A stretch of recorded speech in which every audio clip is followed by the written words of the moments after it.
Yeah, I work on. I'm too serious. Think of the girl color. That is not that, I mean, you're very few regular guys. You know what I mean? I always try to keep it, Yeah. But I work with neurologists before and and I was the one that had to make sure that they were documenting correctly in order Sure. that they were off. Yeah, a little bit, usually. I mean, you can't be that, The you one know. guy tried to go around and tell us all that he performed his own bad. Why would you do that? Who cares? 2 breaths. Is that what you know? I'm sorry. He punched quite a few places. Yeah, they are. Surgeon. Hi, Mark. Good morning. Good morning. How are you? All doing good. Busy week. Getting ready to sing. You know, are you going to there's a free jazz concert this afternoon Where? at Church of the Palms on 170, going out, you know, not too far out.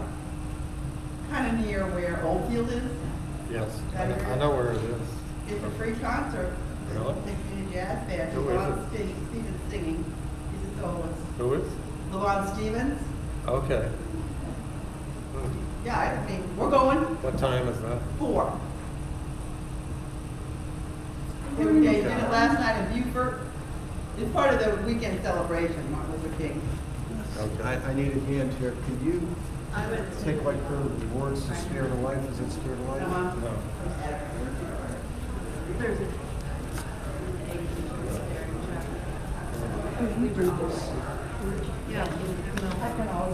Okay, go over here. With, So I gotta go, I've gotta go. I want to see how the sound is with just going back to having this right here with my things. So get on the microphone and just read Spirit of Life, because I'm gonna listen to it on the computer. He is. So you're going live right now. So- okay. Yeah, just read it. Can I speak to you, John? Funeral service. Read it now, David. Yes, yep, start reading. Spirit of life, come unto me. Sing in my heart all the stirrings of compassion. Very fundamental. Blow in the wind, And, rise in the sea. Charlie- Move in the hand, giving life the shape of justice. Roots hold me close. Wings set me free. Spirit of life, come to me. Come to me. Spirit of life, come to me. Good morning, how are you? Judging him Good morning, how are you? one day we were part of the well done.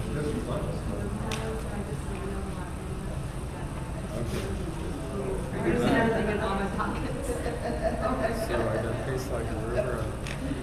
talent to, you know, Yeah. embrace and make it so, It's 20 so over comforting. And you can say you can compliment. I know. One more year. And heartfelt, you know, and you're so comforting to whatever, but what do we say to this group, for instance, which is not comforting to be at the least, you know what I mean? And he knows that. Morning, Jen. Gotta get your morning hug. Yeah.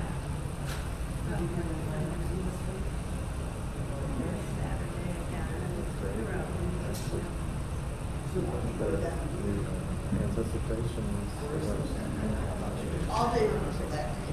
just waiting to have it done. Yeah. I'm sorry. I just said, you will be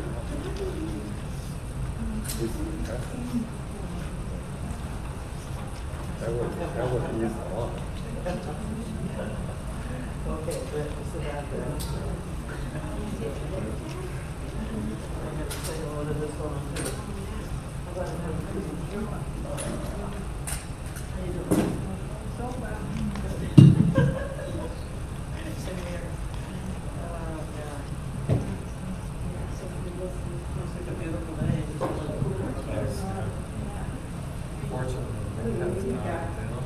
Okay.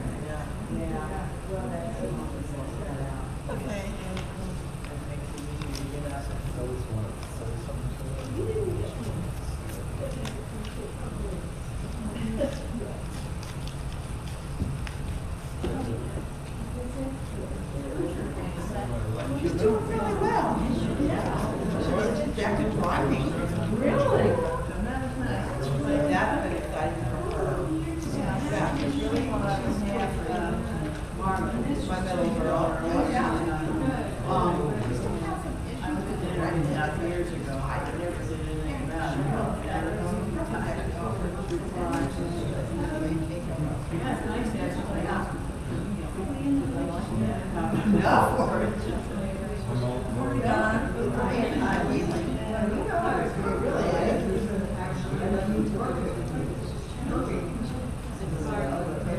I was worried because she was sick last.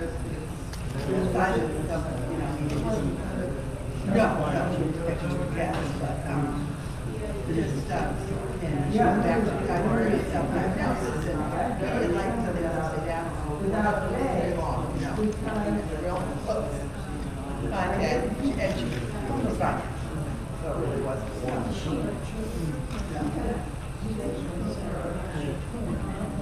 No, she never had a significant other or. Yeah.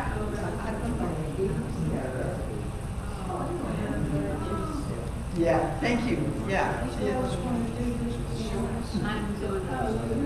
I was doing it. Usually I can go to the second half of the pretty much better. Yeah. I'm glad you.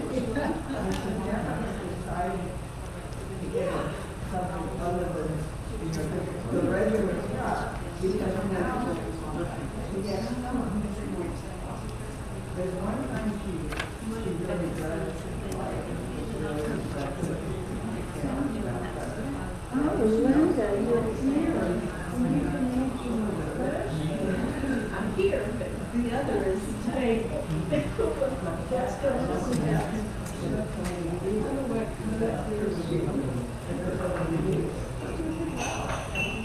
We had a, so,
The audience to keep coming out.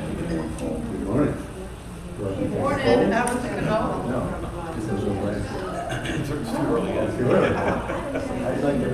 You can share it.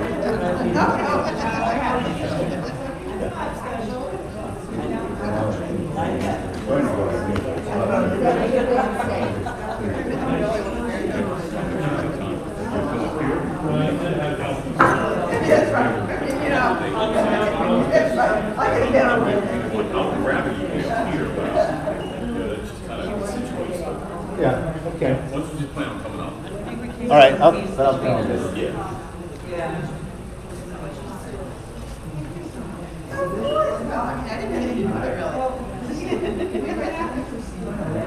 really. I really did. Well, we came before the no,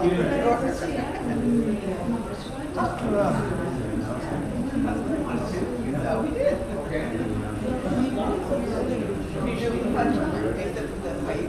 Yes.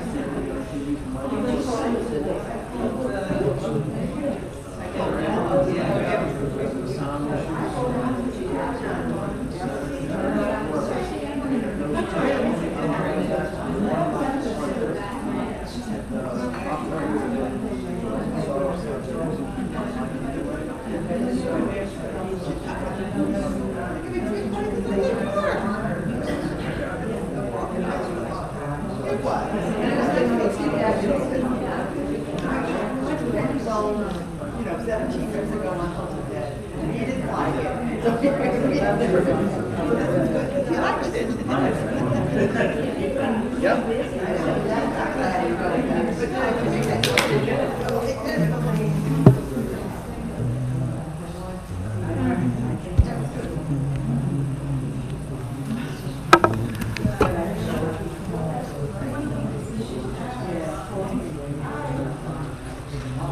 Good morning.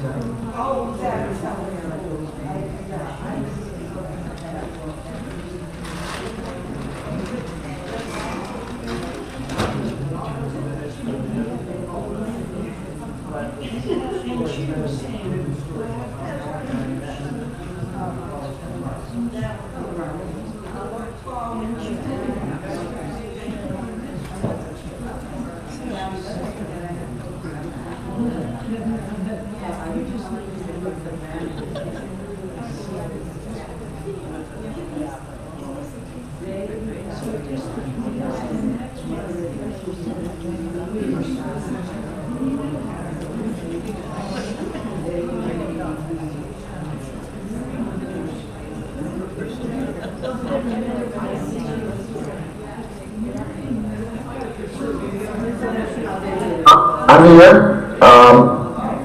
That is my, I don't know my voice sound. Is it too loud or is it about right? Okay, I can turn mine in down if you need me to, but if you can take care of it, that'll be fine. That sound about right? Okay.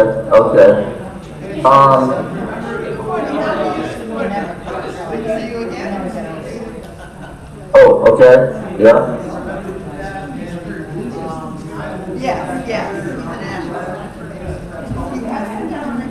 Oh, yeah, I appreciate your signals, that helps a lot, yes.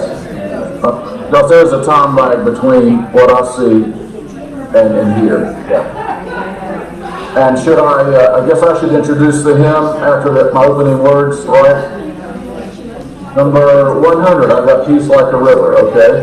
And ask people to stand, okay? You're willing and able, okay? Let's see.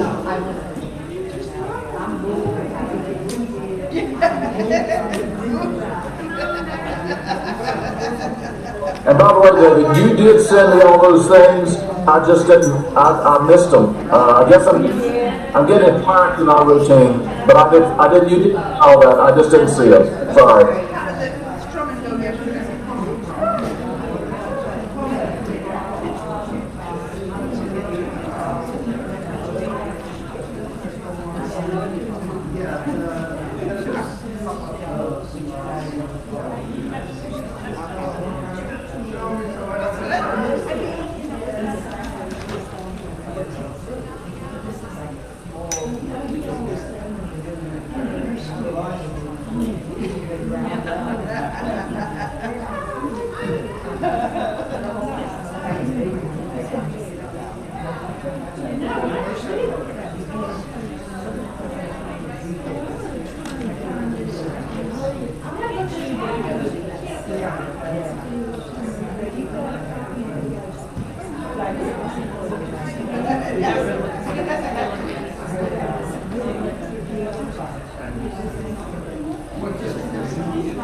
Yeah.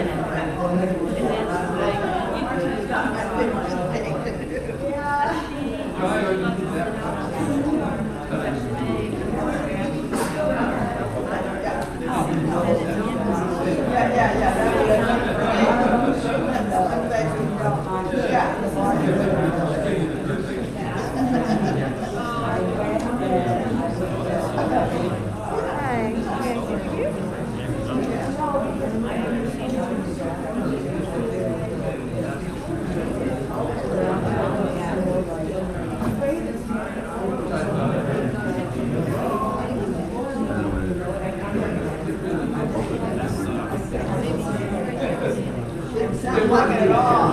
Yeah, that's right. And that.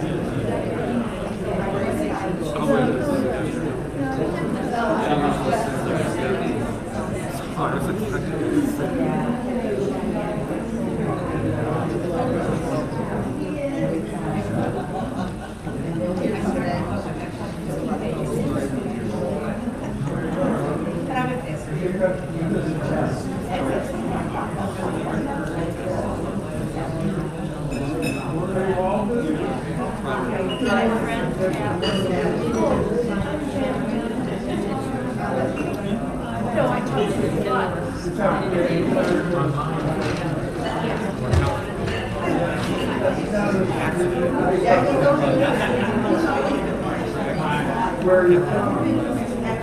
Here?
I'm not ever sitting there again. Believe me, I knew right then.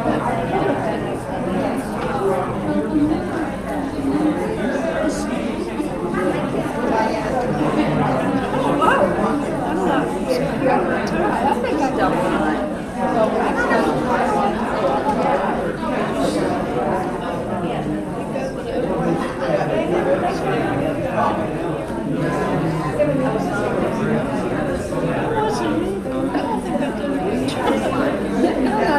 I don't have many talents.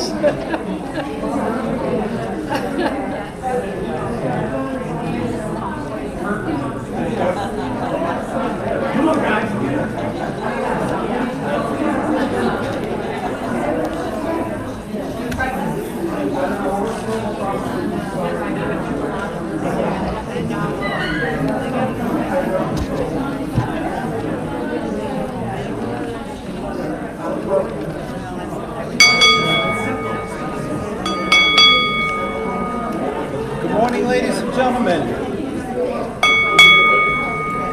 Ladies and gentlemen, good morning. Welcome to our service. For benefit of our folks who are watching from home, we are going to start playing some music a little early here. So for the next 5 minutes, please enjoy John Shepherd.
Good morning. Good morning.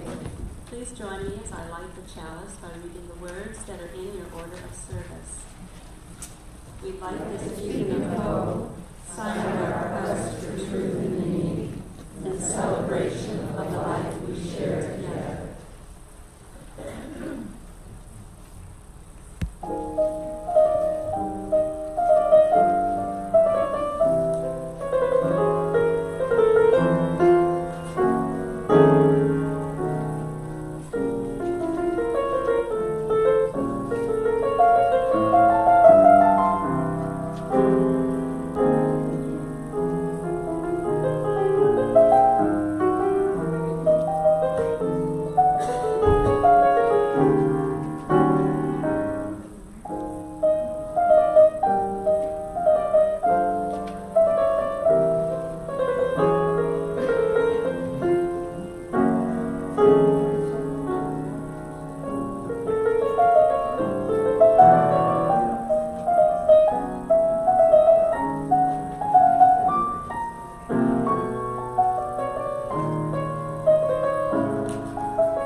Pulled in many directions by the demands of our life, we have lit this chalice to remind us of the still point deep inside, made unsteady by the winds of unpredictable paths.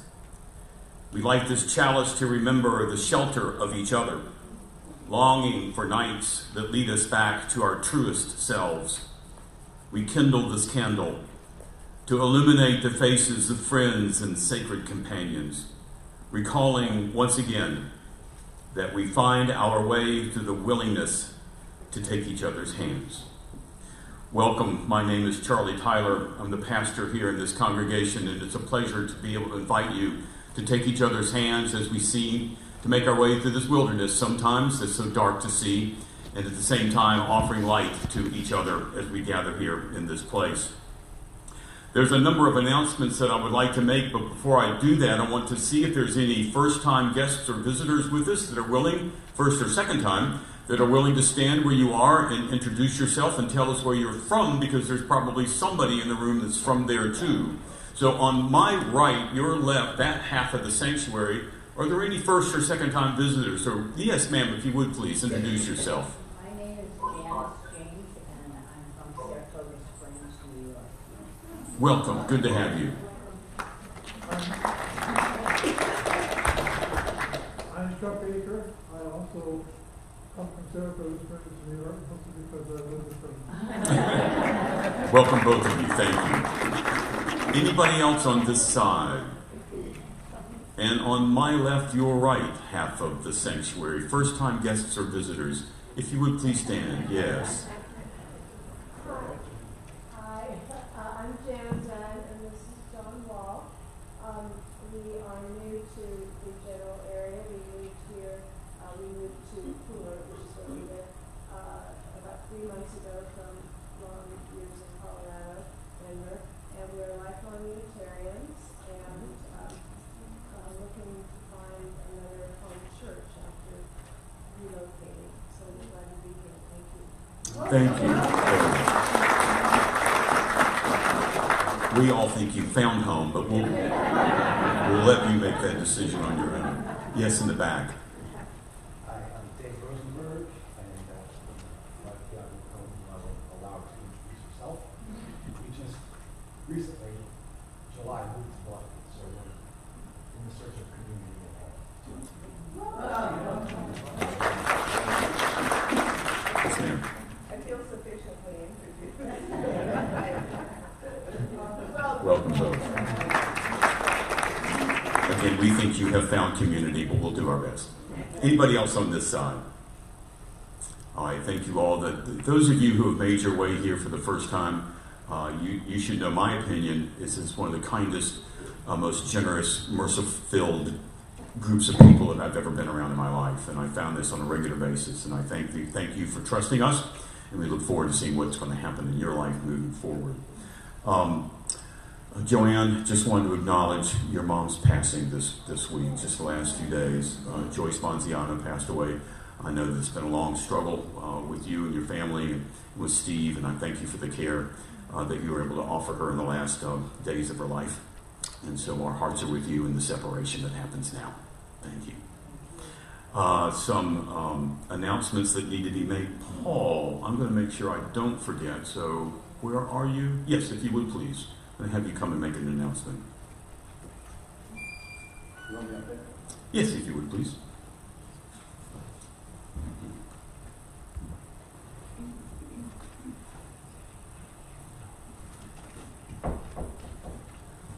Well, good morning. My name is Paul Weiser, and I'm here today representing the Buildings and Grounds Committee for the UUCL. So I have an announcement to begin with. The Bee Gees are coming to the UUCL. No jive talking. They really are. So I got a message for you, got to get a message to you, that the UUCL Building and Grounds, that's Bee Gees for short, the Bee Gees committee will be in concert featuring a needed winter cleanup of our grounds, and it would be a tragedy if you couldn't join. This won't go on for too long. You should be dancing with us on Saturday, January 21st. You won't need to worry about night fever because we'll only be partying from 8:30 to noon just to avoid too much heaven. So there's no better way to love somebody, particularly your church, than to grab your favorite yard tools, rakes, blowers, string trimmers, you know what I'm talking about, and come work beside your Bee Gees to beautify our grounds. Now I have a question for you. How deep is your love? How deep is your love for the UUCL? So we hope you'll join us on Saturday, the 21st, and we'll have a great, grand old time celebrating the Bee Gees. Thanks very much.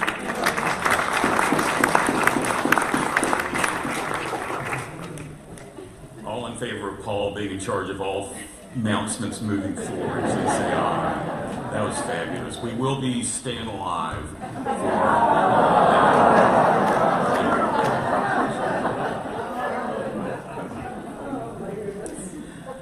Tish Hans has asked that I announce that the Women Dining Out will be on Friday, January 27th at Redfish, Hilton Head at 6 o'clock. Tish, would you stand so people can see where you are? If you want to go, join her there and get more information or refresh your memory. You'll also see in your bulletin that there's a number of announcements concerning the upcoming music on Malford, Saturday on the 21st. You'll also see that I'm going to come back to that on the 8th principle in just a moment. Ray Tyler will be speaking next Sunday. Yes, he's my cousin. Yes, he's got good stuff. So I hope that you can be here and stay for the talk back immediately following that. There's a bio about Ray that's in your bulletin as well too.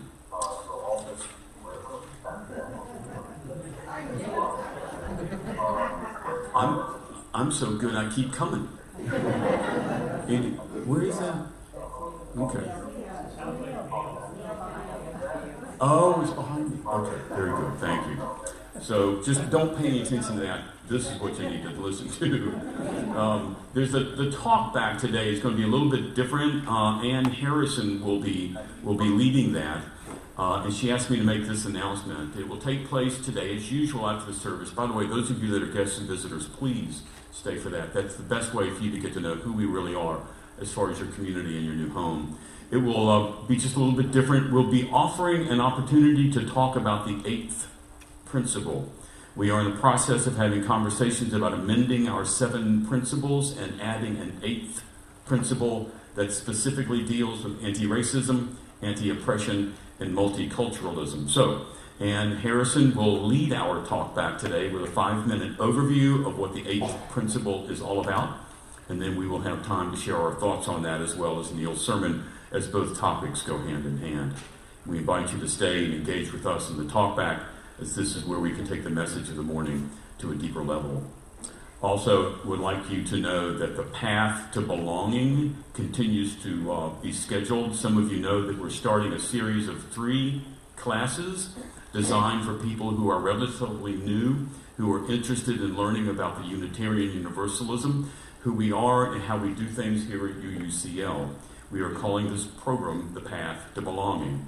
It starts next Sunday and will run for 3 consecutive Sundays, January 22nd, 29th, and February 5th. It will take place immediately after the talk back. It will run from approximately 12:30 to 2. Am I right about that? We're asking if you want to bring your own lunch. We'll leave room in the fridge to keep it cool. If you do not stay for the talk back but want to go grab lunch and come back, you can do that too. But that's going to be on the 22nd, 29th, and the 5th of February, starting at 12:30. If you received the email invitation to attend, we ask that you please RSVP to Ann Harrison so we can have some Ann Harrison. That Ann Harrison, if you would please stand just, okay, all right, there we go. Talk to her. And if you've not received an invitation but think these classes might be of interest to you, reach out to Ann Harrison and she can help answer any questions you might have. Okay?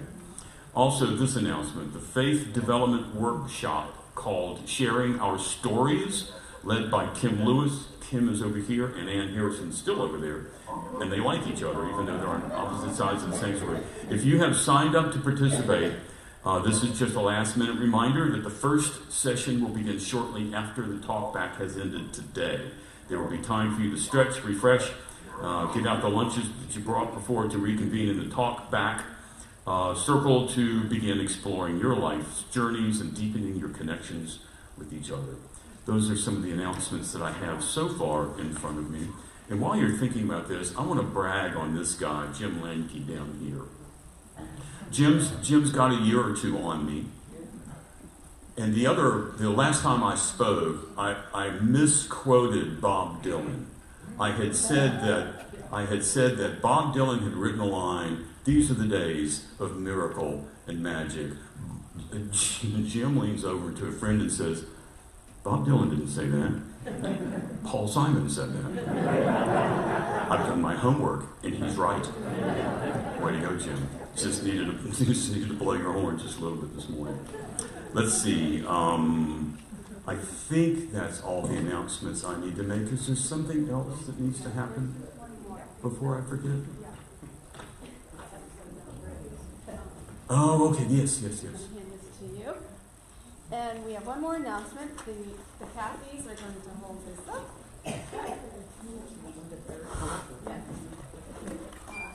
One more quick announcement. And that is, I guess you all know that today is Martin Luther King Jr.'s birthday. And that if he were alive, he would be 94 years old today. And so we, as a congregation, will be taking part in the Martin Luther King March, which happens tomorrow morning.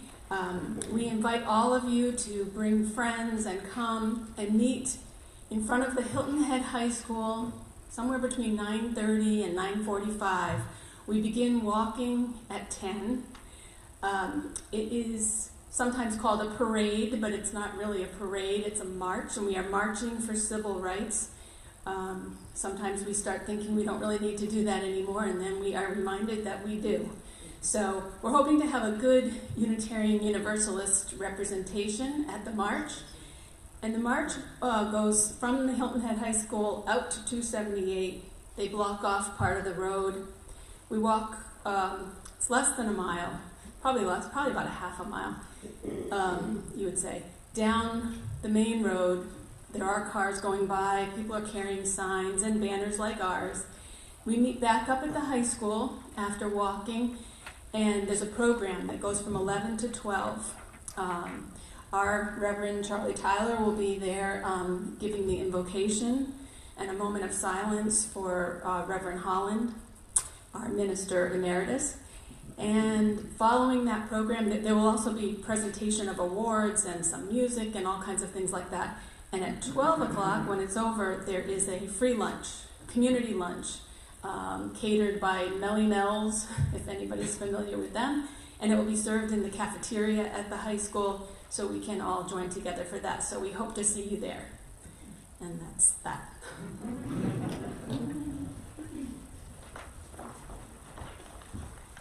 Thank you, ladies. Just one other quick announcement while they're taking care of that. In the back of your bulletin, you'll see the Music on Malthus schedule. It's a misprint on the February 10th program. That's actually Friday, February 10th, not Saturday. So just make that note to yourself. But that's next month. Okay. Neal, if you would please, give us our opening words for today.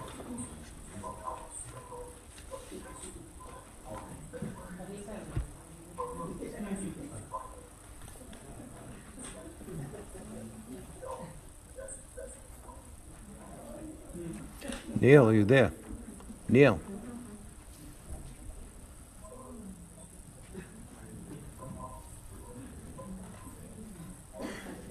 Neal.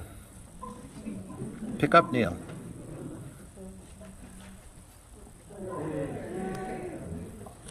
Thank you, Charlie. It's a pleasure to be a part of this very busy congregation. Our opening words this morning are a reversal of the famous prayer by St. Francis of Assisi that starts out, "Lord, make me an instrument of thy peace." I would call this prayer a reversal, and I would say that it's a prayer that Martin Luther King would have been glad to pray. And it goes like this: "Lord, make me a channel of disturbance. Where there is apathy, let me provoke. Where there is compliance, let me bring questioning. Where there is silence, may I be a voice. Where there is too much comfort and too little action, grant disruption. Where there are doors closed and hearts locked, grant me the willingness to listen. When laws dictate and pain is overlooked, when tradition speaks louder than need, grant that I may seek rather to do justice than to talk about it. Disturb us, O Lord, to be with as well as for the alienated, to love the unlovable as well as the lovable. Lord, make me a channel of disturbance." Our opening hymn is number 100, "I've Got Peace Like a River." Let us stand as we are willing and able and sing together.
Where we share our joys and concerns. And we share our joys because we hope that will enhance them, and we share our concerns because we feel that makes them more bearable.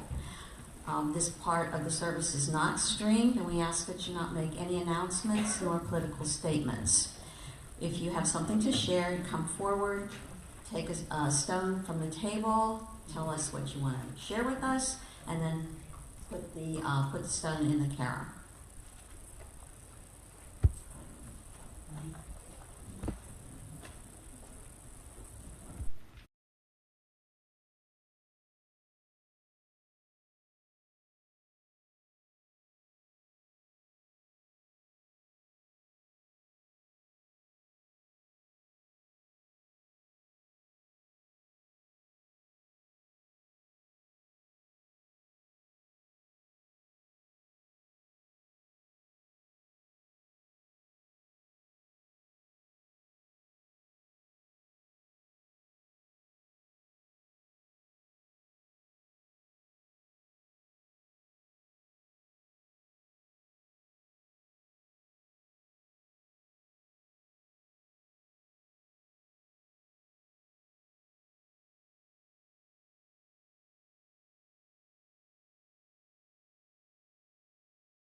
I'm picking the biggest rock because it was the biggest rock on my shoulders. So My public service has now come through as a benefit for me. My public service loan forgiveness happened like about 2 weeks ago. So I have more student loans, which is great. So it's about 20 years of putting in a lot of work.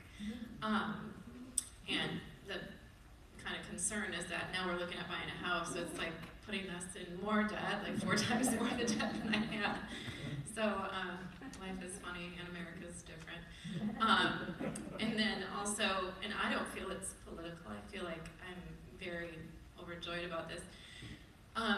There's a new rule that people can apply for deferred action, which means they won't be taken to immigration court if they're undocumented and report abuse by their employer. This is a huge thing because the same agency that fights trafficking, which is ICE, is the same agency that arrests people for being undocumented. So I know we have a lot of undocumented workers, probably, enough of them working in unsafe, maybe traffic-like conditions. Now they can report without being retaliated against if they're undocumented and apply for protection to remain. So I'm very happy about that. So joy and concern.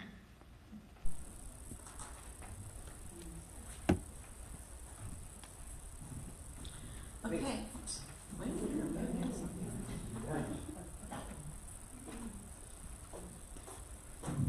Hey, I'm David. I'm your congregational administrator. Some of you folks are aware that 13 years ago I married this woman in the back here sitting in front of the window. She is a 5th generation UU. And some of you know how we met. We had kind of a quirky way that we met. So I wrote up this story, and it will be published in March. So once that comes out, I'll let you know and show you the book and see what's what. And this publisher also does audio versions of the story. So some of you heard the audio version of one that came out in September. So got another story coming out in March. So.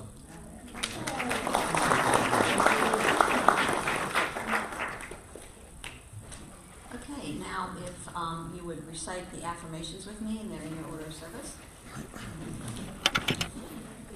In respect for the interdependent web of all existence of which we are a part, to accept and encourage one another in our free pursuit of truth, meaning, and spiritual growth, we gather in peace and love, to affirm the inherent worth and dignity of all people and all life, to promote justice, equity, and compassion in all aspects of life and living, to respect the right of conscience, and support the use of the democratic process and pursue peace, liberty, and justice for all. This we covenant with each other.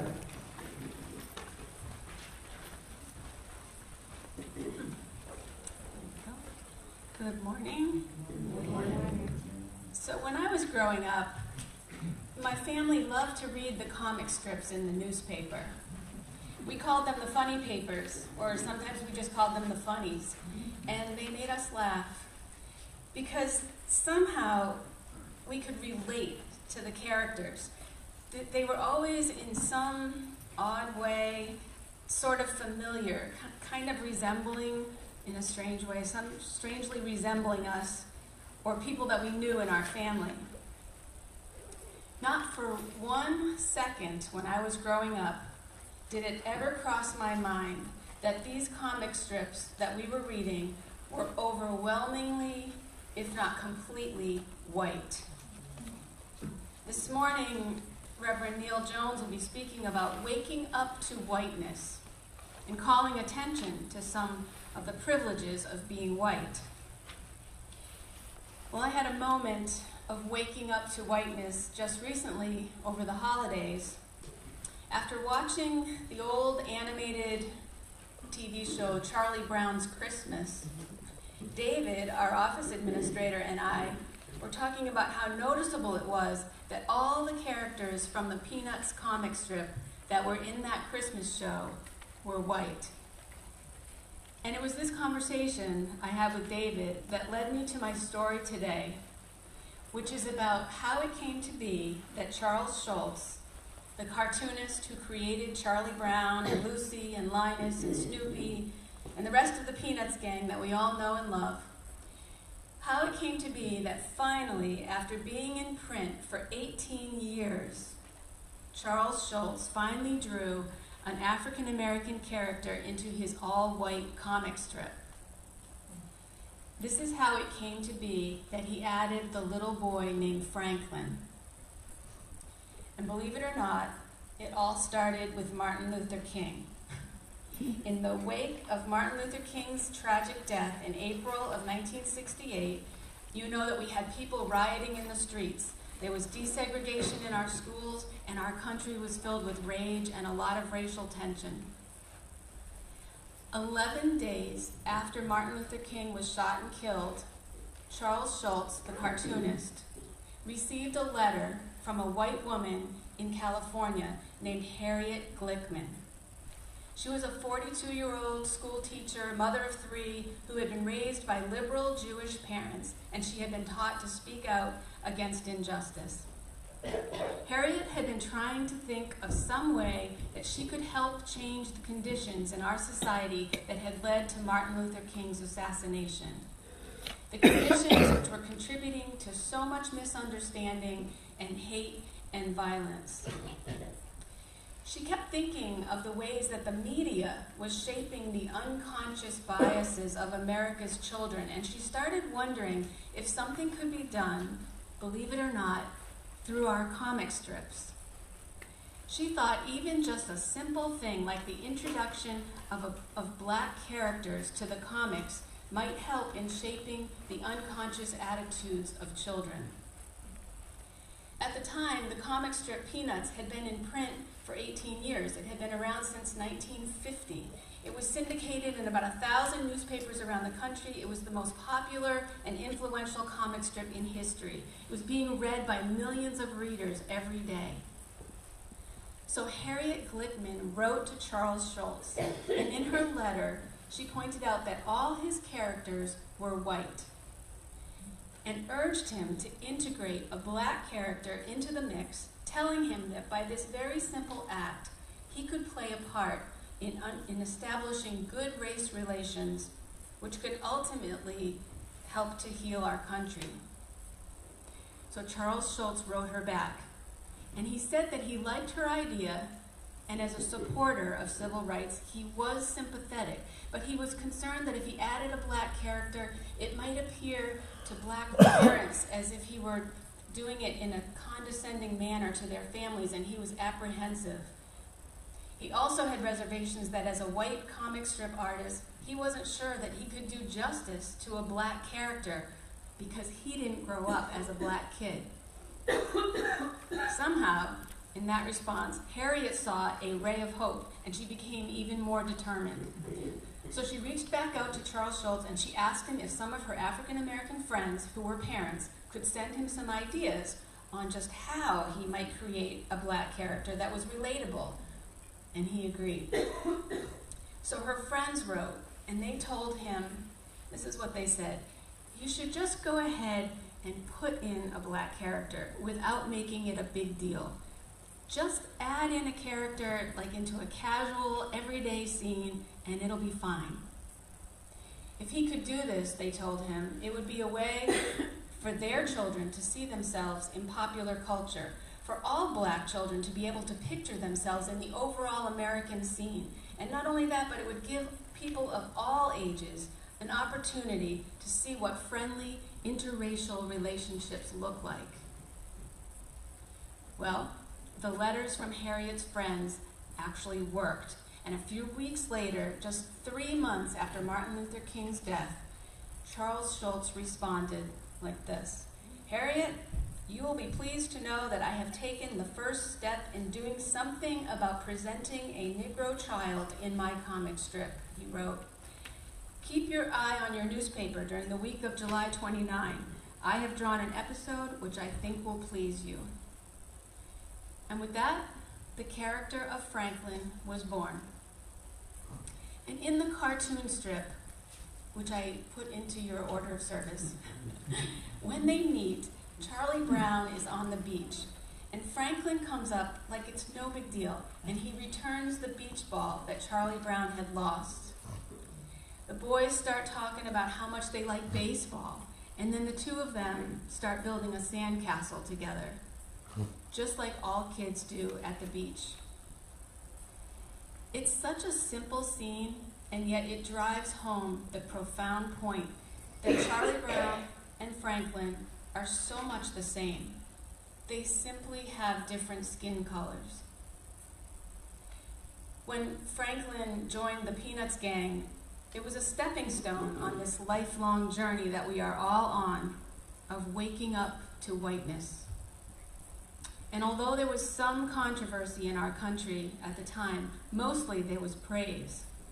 And we can still give praise today to Charles Schulz by adding Franklin to his comic strip. He created one of the best tributes ever to Martin Luther King. In a very gentle way, he opened the eyes of the American public to a way of thinking about race that was right in line with the teachings of Dr. King. And we can praise Harriet Glickman, too, for knowing in her heart that we all have the power to change the conditions in our society, even if it is in something as simple as a comic strip. And now I turn it to...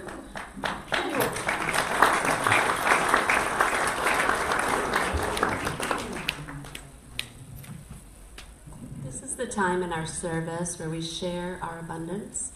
For those of you that are new or those of you that have been here a while, do know that we continue to contribute to the Sandalwood Food Pantry on Hilton Head Island.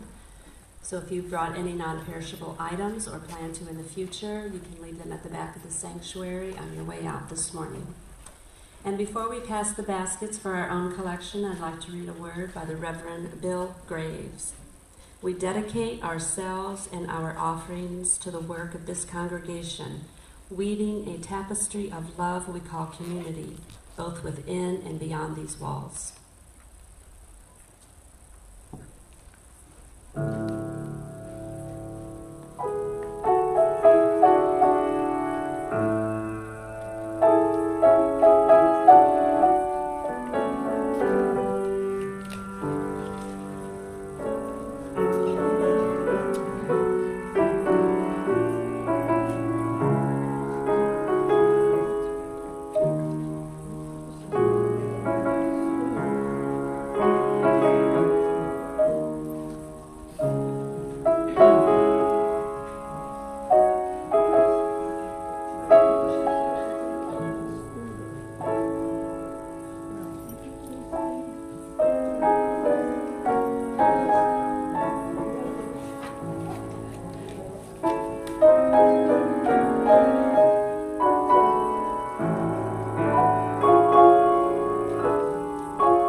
Thank you for your generosity. And now Reverend Neal Jones with our message for today.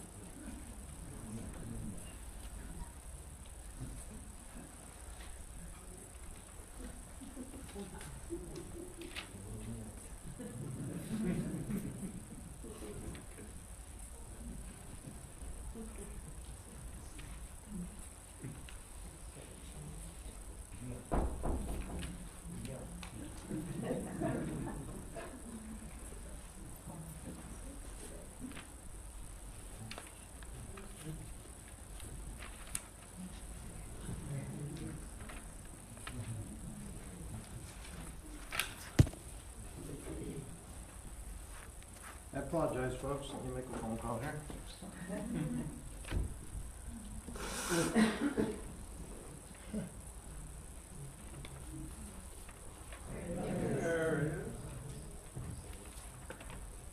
Let me apologize at the beginning to any people of color who may be present, because I'll be speaking today to white people. I want to talk this morning about what it means to be white.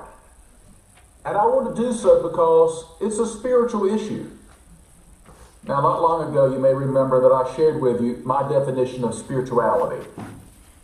I see spirituality as our innate, universal capacity to connect with that which is greater than self. And I broke this down into several abilities which, if developed, would enable us to get beyond ourselves, such as the capacity for reverence, gratitude, stewardship, self-worth, love, justice, creating meaning and purpose, and facing our mortality. Now, to this list, Buddhism would add the capacity for enlightenment. Indeed, the term Buddha itself means enlightened one. To become enlightened means to become conscious, to become aware, to wake up. To what? Well, first of all, to become aware of ourselves, our thoughts, feelings, beliefs, attitudes, and actions, many of which are unconscious. So our spiritual growth calls upon us to become conscious of what is unconscious. And when we do, we become more alive and authentic. In addition, waking up involves our becoming more aware of our environment, our family, our community, our society, our culture, our religion, our history, our community, our society, our planet. Because we don't exist as isolated individuals in a vacuum. We are shaped by our environment, again, in ways that are largely unconscious. So our spiritual growth demands that we become conscious of what is unconscious. And when we do, we become more responsible to and for others. But for most of us white people, our self-awareness typically does not entail an awareness of our whiteness. Even among those of us who consider ourselves liberal, well-educated, sophisticated, open-minded, and spiritually evolved. Why is that? It's because we're part of the dominant culture in which whiteness is treated as the default setting. We can blend into the background. We are afforded the privilege of referring to people who aren't white as the other, as in saying, oh, he's African American, or she's Hispanic, or they're Asian. We don't identify other Caucasians by saying, oh, they're white. Because in our culture, whiteness is assumed unless otherwise noted, and everyone else is different. Toni Morrison says that in this country, American means white. Everyone else has to hyphenate. I would go further and say that in this country, to be a human being means to be white. Listen to these sentences. He walked into a room and immediately noticed her. The new sitcom is about a middle-aged, middle-class couple and their 3 children. The average American drinks 2 cups of coffee a day.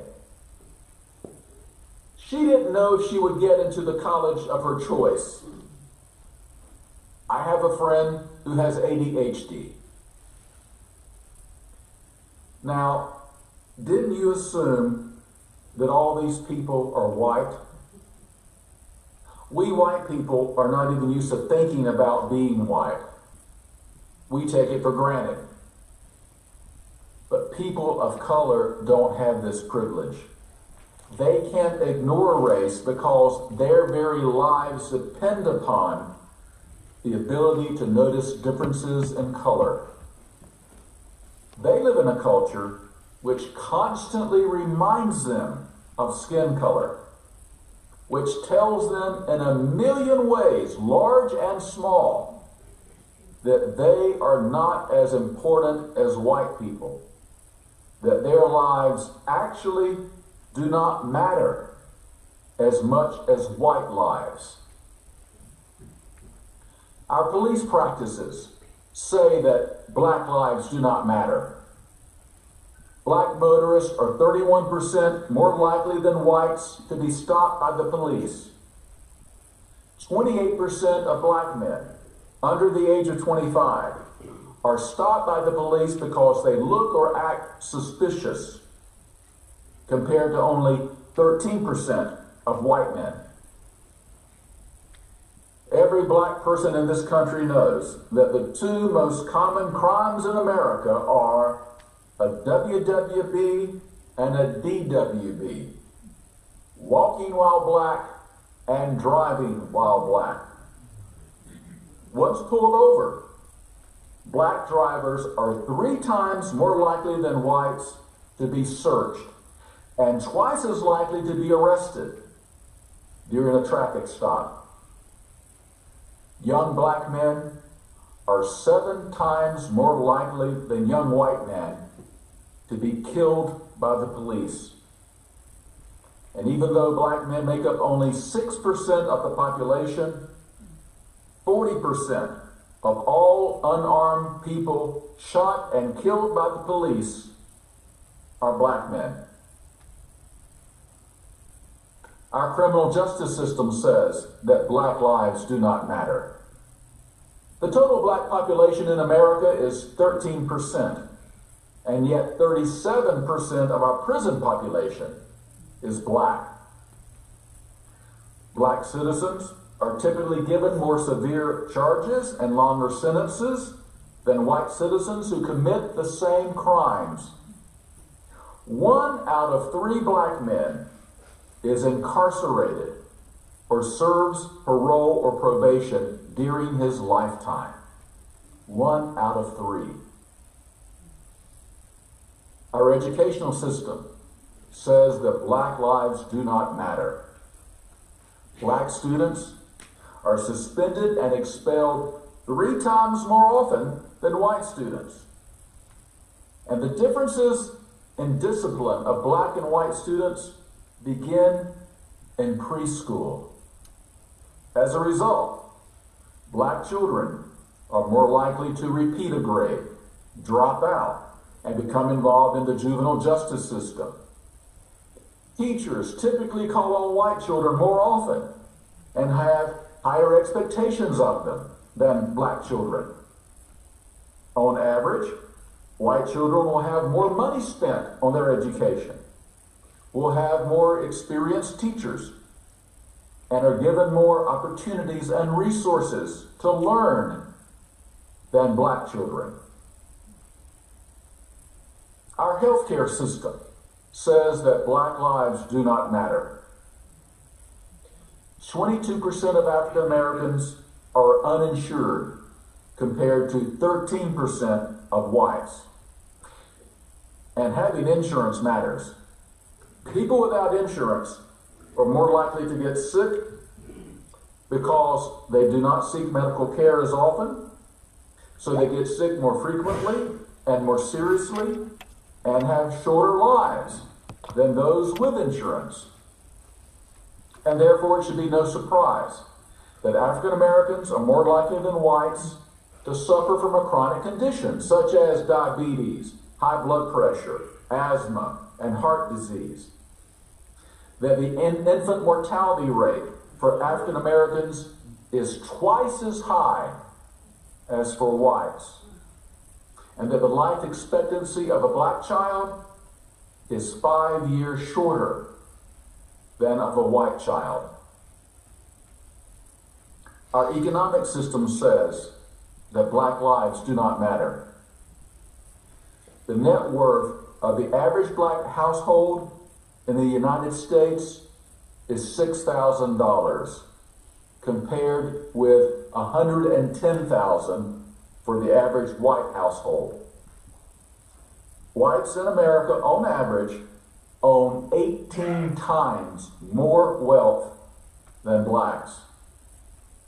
Black men earn 71 cents for every dollar that white men earn doing the same job. Black women earn 64 cents. The United States now has a greater wealth gap by race than South Africa did during apartheid. Again, I want to remind you, these statistics are present-day statistics. They don't come from 1953, but 2023. And I could go on and on. In every area of life, America says that black lives do not matter, which is why we need to say with bright yellow banners in demonstrations and on the roadside that black lives matter. That banner that many of us use display out in front of our congregations is not just for other people who happen to pass by. It's there for you and me as well. We need to be reminded that black lives matter. Why? Because we are white people, born and who live in the United States of America, where black people were bought and sold as livestock for 250 years, and were then freed only after a civil war, only to be kept in their place by lynching. How cruelly ignorant it is to say that Americans have had to learn to live with terrorism since 9/11. Black Americans have been living with terrorism for centuries. After emancipation, black Americans were then segregated from the rest of society because they were regarded as being inferior, as not deserving equal treatment as human beings. Now, segregation may have ended, but racism continues. And now I have gone and used the R word. If you're like me, you instinctively think to yourself, I'm not racist. I have black friends. I don't use the N word. I don't discriminate against black people. Racism ended back during the Civil Rights Movement. Why, we've even elected a black president, which proves that we're now post-racial. Well, the problem with this way of thinking is that it ignores the power of the past and the context of culture. The racist attitudes that supported slavery, lynching, segregation, and discrimination didn't just evaporate into thin air when the Voting Rights Act and the Civil Rights Act were passed back in the 60s.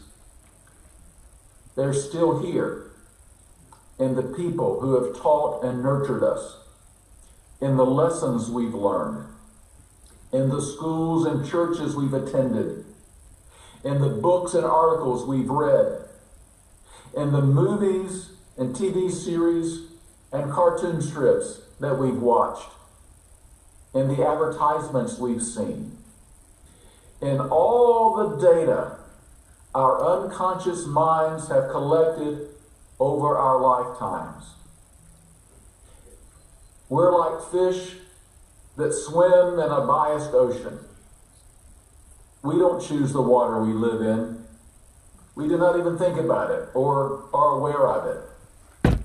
We just go about our daily lives while the water we are immersed in influences us in ways that we do not recognize. All of those stats that I cited, of the many ways our society continues to discount the value of people of color in comparison to the value of white people, are proof of what William Faulkner said, that the past is not dead. It's not even past. Let me cite just a few other recent examples. A few years ago, you may remember that a groundbreaking superhero movie was released called Black Panther. Now, what made it groundbreaking? It was one of the few movies to cast an African American as a superhero.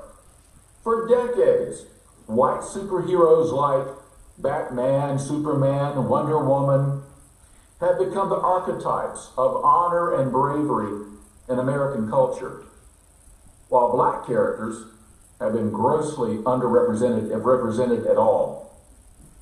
But then, after 17 films since the Marvel Cinematic Universe began, a movie placed the fate of the whole world in the hands of a black man.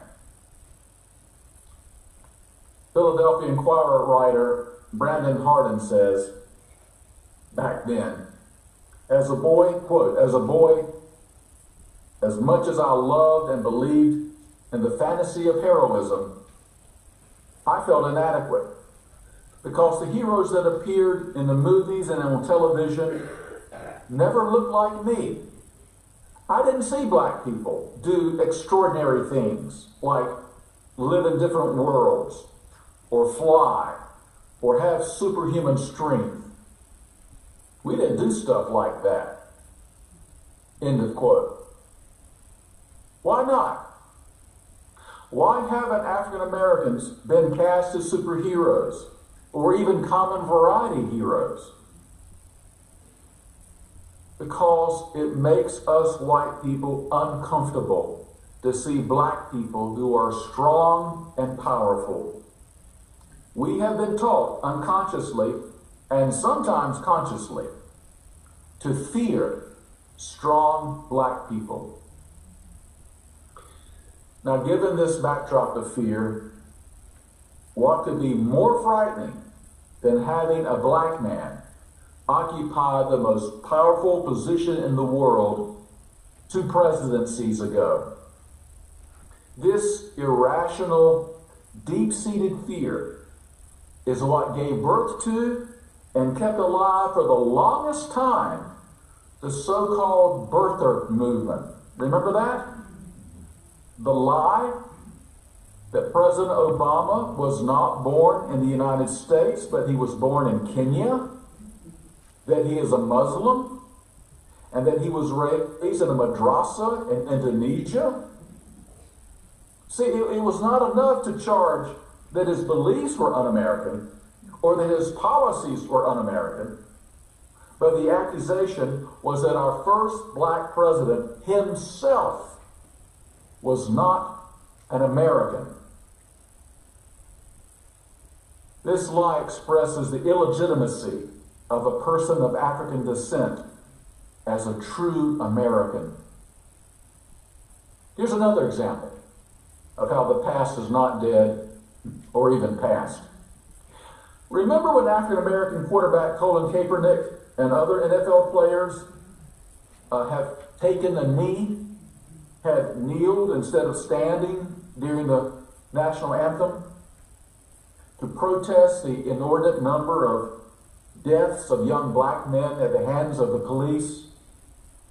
Nevertheless, these peaceful, respectful protesters have had their patriotism questioned, their motives maligned, their methods attacked, and their character treated with a kind of open contempt that's usually reserved for serial killers and child molesters.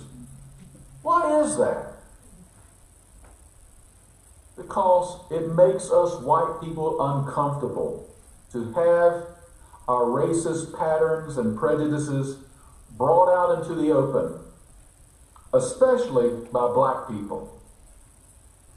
Rather than hear a message we would rather ignore, we kill the messenger by, once again, questioning the legitimacy of a person of African descent as a true American. I don't know about you, but I've heard so many stories of humiliation for being black from personal friends who are African American. There's Rob, who's told me about the way he's regularly treated in department stores, where he's usually either ignored altogether or by sales clerks, or followed around the store as if he were a thief. There's Dave, who's told me about all the times that he has been stopped by the police while driving his car without violating the law in any way. There's Mark, who's told me about standing in the middle of Manhattan, hailing cabs, only to watch helplessly as one cab after another stops for white passengers, but not for him. There's Sandra, who's told me about having the talk with her teenage son about what to do and what not to do, not if he is stopped by the police, but when. She has told him not to make any sudden moves, to keep both hands on the steering wheel, and to always say, "Yes, sir." I could go on and on. The past is not dead. It's not even past. We did not choose our skin color, and we're not responsible for what happened in the past. But we are responsible for how we live in the present. And that responsibility includes being aware of how we benefit from the past and how others are put at a disadvantage by it. If we can become more aware, then maybe we can begin to do our part, each of us, to break the patterns and prejudices of the past and to make the present more equal and just and humane for all. But before you pick up your protest signs or call your representatives, I would urge you to examine yourself with courage and honesty and without guilt or shame. Our whiteness does not make us bad. You and I, as white people, have been part of a collective conditioning that has been going on for a long, long time, and that continues today. If you want to become more self-aware, you will need to become more aware of this conditioning. You will need to wake up to your whiteness.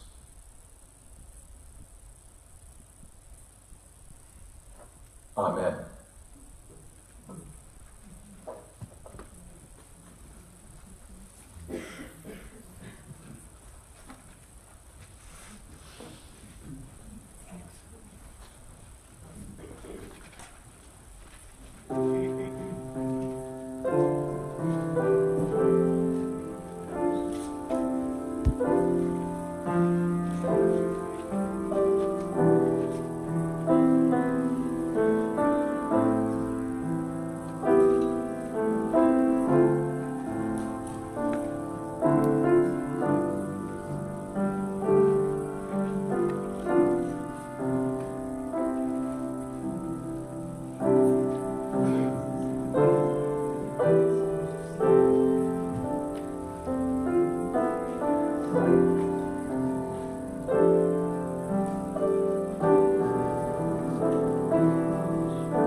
words of Neal Jones ringing in our heart, may we stand together and sing hymn 123, Spirit of Life.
Neal, thank you, I think, for that very difficult message and for the awakeness that each of us needs to take in our own journeys here in Whiteness, and for your heart behind it, Neal. I thank you.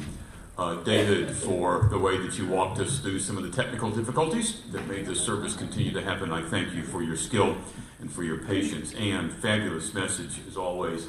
And I appreciate the way that you offer that to us. For the worship team as well, those of you that have been a part of this, I thank you for your willingness to be available and for your time in front of this congregation.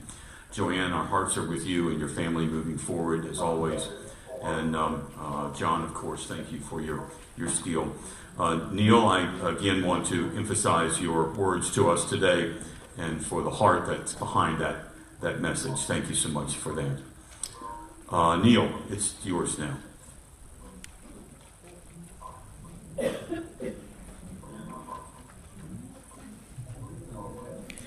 Hello, Neal. Come in, Neal. Neal, are you there?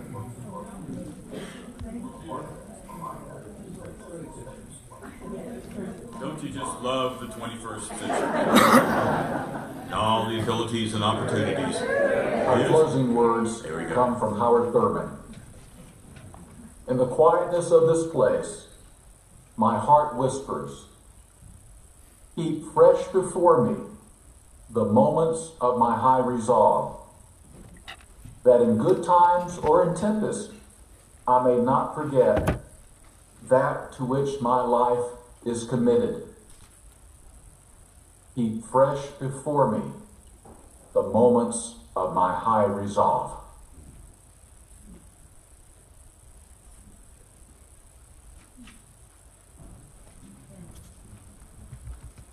Let us stand as we extinguish the chalice.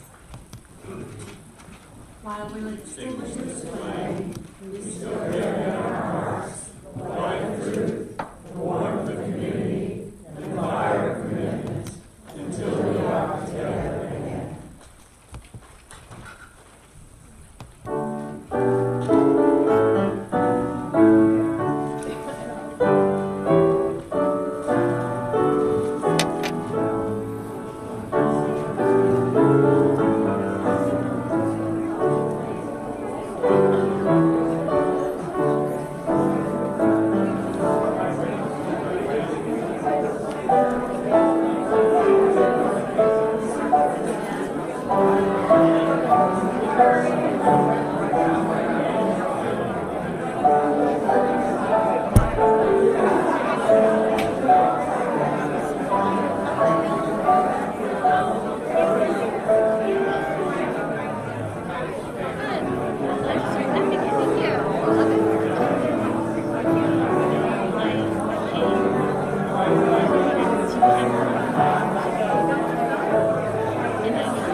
spin on